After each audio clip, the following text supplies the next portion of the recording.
আসসালামু আলাইকুম এভরিওয়ান। আশা করি সকলে ভালো আছেন। আলহামদুলিল্লাহ আমিও ভালো আছি।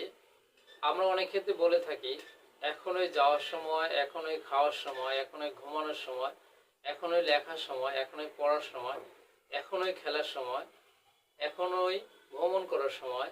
এই ধরনের বাংলা বাক্যগুলোর ক্ষেত্রে আমরা ইংরেজিতে কিভাবে এই ধরনের বাংলা বাক্যগুলো বলবো সে বিষয়টি নিয়ে আজকে আলোচনা করব।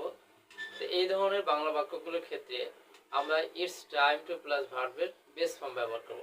ইটস টাইম টু প্লাস ভার্বের বেস ফর্ম ব্যবহার করে এই ধরনের বাংলা বাক্যগুলো আমরা ইংরেজিতে খুব সহজে বলতে পারবো।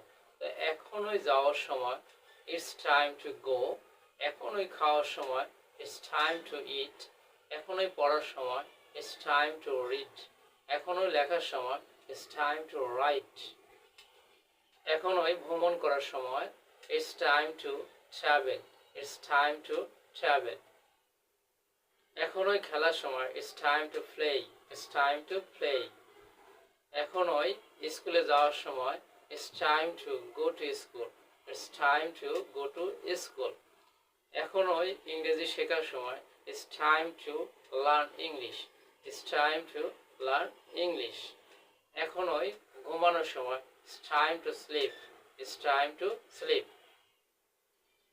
এখনই কথা বলার সময় it's time to speak, it's time to speak. এইভাবে আপনি খুব সহজে ইটস টাইম টু প্লাস ভার্বের বেস ফর্ম ব্যবহার করে হাজার হাজার বাক্য খুব সহজেই তৈরি করতে পারেন।